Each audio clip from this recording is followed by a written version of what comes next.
पिला माने तमे सब केमिति अछ मु आशा करूची तमे समस्ते भलरे थिबो। कहलो देखी या पूर्वरु आमे कौन सब आलोचना करिथिले। हाँ आमे विभिन्न वस्तु उपरे आमे आलोचना करिथिला जेमती गोटे छोट पिला कार एभली आमे दैनंदिन जीवन में जो सब वस्तु देखुछु सेटा सम्मुख पार्श्वरु पछ पार्श्वरु कड़ पार्श्वरु केमिति देखा जाउछि आ कौन कौन उपादान रही से विषय आमे आलोचना करिथिला। आज आमे देखिबा गोटे वस्तु पाखरु केमिति देखा जाए दूररु केमिति देखा जाए सेटा और जेतेबेले से बहुत दूर रे थाए आ अन्य अन्य हिसाब रे केमिति देखा जाए आमे सेटा आज जानिबा पई चेष्टा करिबा। चलो आमे आरंभ करिबा। एबे मु तुमको किछि चित्र देखेबी। कहलो देखी एटा केउ चित्र।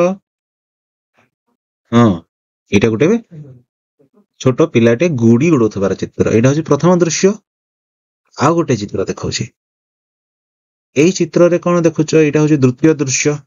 तो प्रथम दृश्य और द्वितीय दृश्य मध्य रे कोन तमे देखि पारुछ टिके चिंता कर भाबी की कह। प्रथम दृश्य रे मध्य गोटे पिलाटे गुड़ी उड़ौछि द्वितीय दृश्य रे मध्य पिलाटे गुड़ी उड़ौछि। कोन दुईटी जाक दृश्य समान की देखिलो। प्रथम दृश्य रे गुड़ी रो आकार केमती देखा जाउछि और द्वितीय दृश्य रे गुड़ी रो आकार केमती देखा जाउछि। केउ दृश्य रे गुड़ीटी बड़ देखा जाउछि। हाँ प्रथम दृश्य रे गुड़ीटी बड़ देखा जाउछि और द्वितीय दृश्य रे गुड़ीटी छोट देखा जाउछि प्रथम अपेक्षा छोट देखा जाउछि।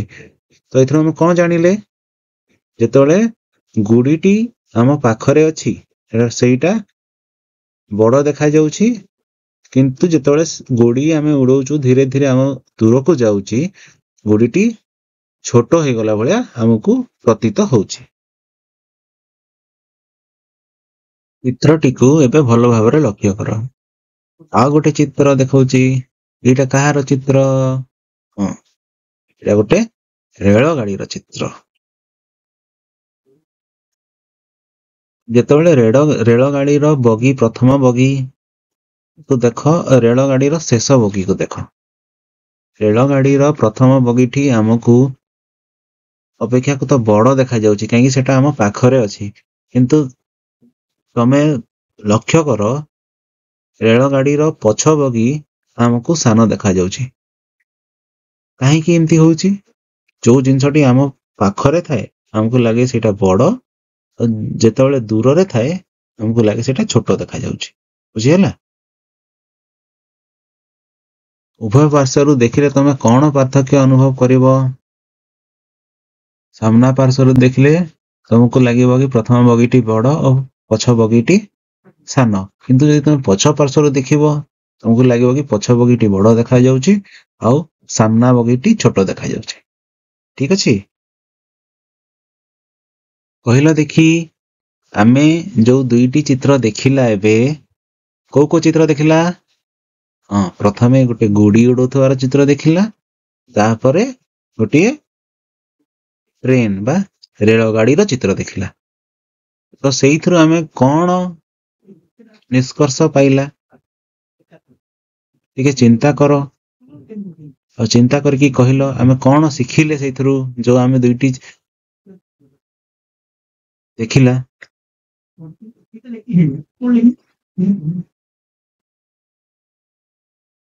आमे देखिले जे कोनोसी वस्तु को जदि आमे पाखरु देखिबा ताले सेही वस्तुटी बड़ देखा जीवो एवं आमे जदि सेही वस्तु को दूररु देखिबा ताले ता आम आखि को छोट देखा जीवो।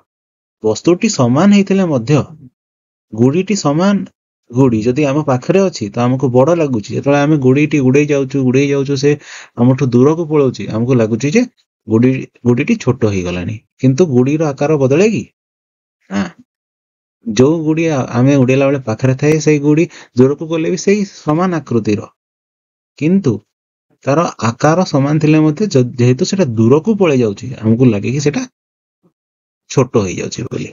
बुझि पारलो। माने एटा कार दृश्य।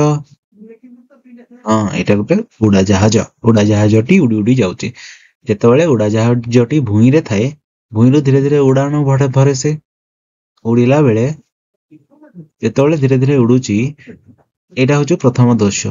ତ ଉପରୁ ଯେତେବେଳେ ଉଡିଲା ବେଳେ ଆମେ ତଳକୁ ଦେଖିବା, ଏଇଠି ତଳେ କିଛି ଲୋକ ଠିଆ ହେଇଛନ୍ତି, ଏଇଭଳିଆ ଦେଖାଯିବେ। ତ ଧୀରେ ଧୀରେ ଆଉ ଯେତେବେଳେ ଉପରକୁ ଉଡି ଉଡି ଉଡି ଉଡି ଯାଉଛି, ତ ଦୂରତା ଆମର ବଢି ବଢି ଯିବ। ଯେତେ ଉପରକୁ ଯିବା, ଲୋକମାନେ ସେତେ ଛୋଟ ଛୋଟ ଦେଖା ଯାଉଥିବେ। ଉଚ୍ଚତା ଯେତେ ବଢି ବଢି ଯାଉଥିବ, ଆମର ଲୋକମାନେ ସେତେ ଛୋଟ ଛୋଟ ଦେଖା ଯାଉଥିବେ। ପିଲାମାନେ, କାର ଦେଖିଛ ତମେ? କାରରେ ଲାଗିଥିବା ଦର୍ପଣ ମଧ୍ୟ ଦେଖିଥିବ। ଏଇଟା ଦେଖ, ଏଇଟା କାର କେଉଁ ଜାଗାରେ ଲାଗିଥାଏ? ଏଇ ଦର୍ପଣଟି, ହଁ, ଏ କାରର ସମ୍ମୁଖରେ ଭିତର ପକ୍ଷରେ ଲାଗିଥାଏ। ଏଇ ଦର୍ପଣରେ ଆମେ କଣ ଦେଖୁ? ହଁ, ପଛରେ ଆସୁଥିବା ଗାଡି ସବୁକୁ ଆମେ ଲକ୍ଷ୍ୟ କରୁ।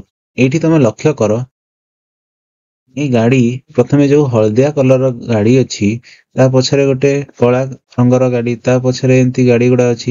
ଯୋଉ ଗାଡିଟି ସଭା ପଛରେ ଅଛି, ସେଇଟା ଆମକୁ କେମିତି ଦେଖାଯାଉଛି, ଆଉ ସଭା ଆଗରେ ଯୋଉ ଗାଡି ଅଛି ସେଇଟା କେମିତି ଦେଖାଯାଉଛି? ଏବେ ଆମେ କଥା ହେଇଥିଲା ପୂର୍ବରୁ ସବୁ ଉଦାହରଣ ଗୁଡାକରେ, ଚିନ୍ତା କର। ଦେଖ, ଏଇଟା ଆଉ ଗୋଟେ ଚିତ୍ର ଦିଆ ହେଇଛି। ଏଇଟା ଗାଡିର ବାହାର ପାଖର ଏଇଟା ଗାଡିର ବାହାରରେ ଯୋଉ ଦର୍ପଣ ଥାଏ, ସେ ଦର୍ପଣରେ ଦେଖ, ଏଇ ଗାଡିଟା ପାଖରେ ଅଛି, ସେଥିପାଇଁ ବଡ ଦେଖାଯାଉଛି। ଯୋଉ ଗାଡିଟି ଦୂରରେ ଅଛି, ସେଇଟା ଆମକୁ ଛୋଟ ଦେଖାଯାଉଛି। ତ ଆମେ କଣ ଜାଣିଲେ? ଗାଡିରେ ଲାଗିଥିବା ଦର୍ପଣରେ ଆମ ଦୂରରେ ଥିବା ଗାଡି ଗୁଡିକ ଆମକୁ ଛୋଟ ଦେଖାଯାଏ ଏବଂ ପାଖରେ ଥିବା ଗାଡି ଗୁଡିକ ଆମକୁ ବଡ ଦେଖାଯାଏ। ଠିକ ଅଛି? ଏଇଟା କଣ ପିଲାମାନେ? ହଁ, ଏଇଟା ହଉଛି ଗୋଟେ ଡ୍ରୋନ କ୍ୟାମେରା। ଡ୍ରୋନ କ୍ୟାମେରା କେଉଁଥିରେ ବ୍ୟବହାର କରାଯାଏ? ହଁ, ଆମେ ଯେତେବେଳେ ଉପରୁ କୌଣସି ଚିତ୍ର ଉତ୍ତୋଳନ କରିବା ପାଇଁ ଚାହୁଁ, ସେଇଥିରେ ଆମେ ଡ୍ରୋନ କ୍ୟାମେରାକୁ ବ୍ୟବହାର କରାଯାଏ। ଠିକ ଅଛି? ଏଇଟା ଗୋଟେ ଦେଖିଲ, ଡ୍ରୋନ କ୍ୟାମେରାରେ ଏଇ ଚିତ୍ରଟି ନିଆଯାଇଛି। ଉପର ପାର୍ଶ୍ୱରେ ନିଆଯାଏ ଡ୍ରୋନ କ୍ୟାମେରାରେ ଚିତ୍ର। କହିଲ ଦେଖି, ଏଇଟା କେଉଁ ଜାଗାର, କେଉଁ ସ୍ଥାନର ଚିତ୍ର ହେଇଥିବ? ଚିନ୍ତା କର। ସେଇ ଚିତ୍ରକୁ ଯଦି ସାମ୍ନାରୁ ଉଠେଇବା, ଏବେ ଜାଣିପାରିଲ ଏଇଟା କେଉଁ ସ୍ଥାନର ଚିତ୍ର ହେଇଥିବ? ହଁ, କଳ ପାର୍ଶ୍ୱରୁ ଯେତେବେଳେ ଆମେ ଚିତ୍ରଟି ନେବା, ଏଇଟା ଗୋଟେ ଜଙ୍ଗଲର ଚିତ୍ର। ତ ପ୍ରଥମ ଚିତ୍ର, ଦ୍ଵିତୀୟ ଚିତ୍ର ମଧ୍ୟରେ ପାର୍ଥକ୍ୟ କଣ ଜାଣିପାରୁଛ ତ? ଦୂରରୁ ପାଖରେ ଦେଖିଲେ କେମିତି ଦେଖାଯାଏ? ଏବେ ତୁମକୁ ଆଉ ଏକ ଚିତ୍ର ଦେଖାଉଛି, ଦେଖ। ଏଇଟା ଗୋଟେ ଗ୍ରାମର ଚିତ୍ର। ଏଇ ଗ୍ରାମରେ ବହୁତ ଘର ଅଛି। ଏଇ ଚିତ୍ରରେ ଥିବା ଘର ମାନଙ୍କୁ ଦେଖି ତମେ କଣ ଲକ୍ଷ୍ୟ କରିପାରୁଛ କହିଲ? ହଁ, ଆମେ ଦେଖିବା, ଯଦି ଚିତ୍ରରେ ଦେଖାଯାଇଥିବା ପ୍ରଥମ ଘର ଆଉ ଶେଷ ଘର, ପ୍ରଥମ ଘରର ଆକାର ଆଉ ଶେଷ ଘରର ଆକାର ଭିତରେ କଣ ରହିଛି ପାର୍ଥକ୍ୟ?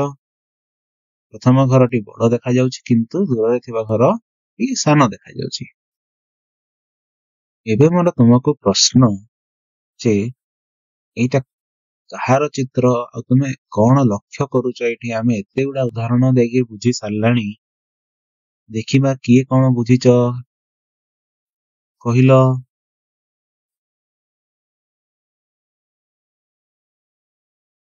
ଲେଖ, ଖାତାରେ ଲେଖ ପିଲାମାନେ।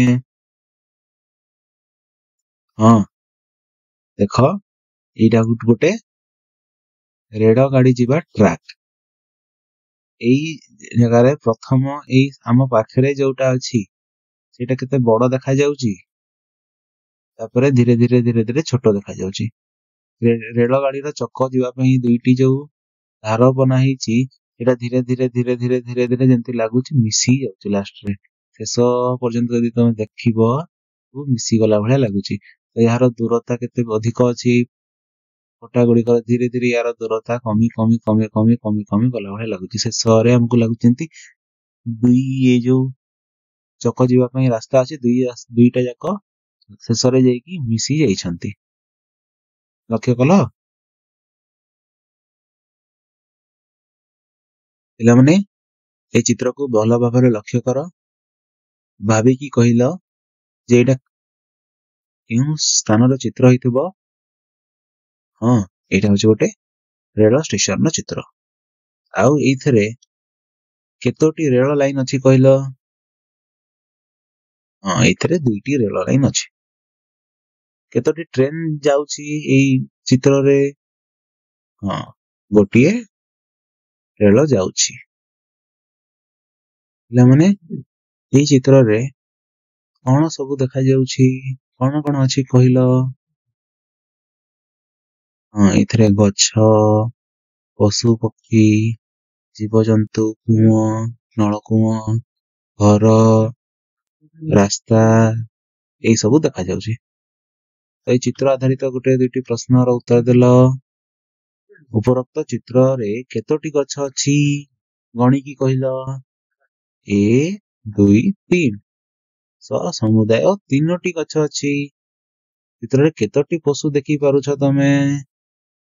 ଚିତ୍ରରେ 1, 2, 2ଟି ପଶୁ ଆମେ ଦେଖିପାରୁଛୁ। ଠିକ, ବଢିଆ। ପିଲାମାନେ, ଆଜି ଆମେ କଣ ଶିଖିଲେ? ହଁ, ଗୋଟିଏ ବସ୍ତୁକୁ ଆମେ ଯେତେବେଳେ ପାଖରୁ ଦେଖୁ, ଦୂରରୁ ଦେଖୁ, ତା ମଧ୍ୟରେ କଣ ପାର୍ଥକ୍ୟ ରହେ, ଅନ୍ୟ ବିଭିନ୍ନ ପାର୍ଶ୍ୱରୁ ଦେଖିଲେ କେମିତି ଦେଖାଯାଏ, ସେଇ ସବୁ ଆମେ ଆଜି ଆଲୋଚନା କଲେ। ପୁଣି ଆମେ ଆଗକୁ ବିଭିନ୍ନ ବସ୍ତୁ ଉପରେ ଅଧିକ ଆଲୋଚନା କରିବା। ଆଜି ପାଇଁ ଏତିକି। ଧନ୍ୟବାଦ।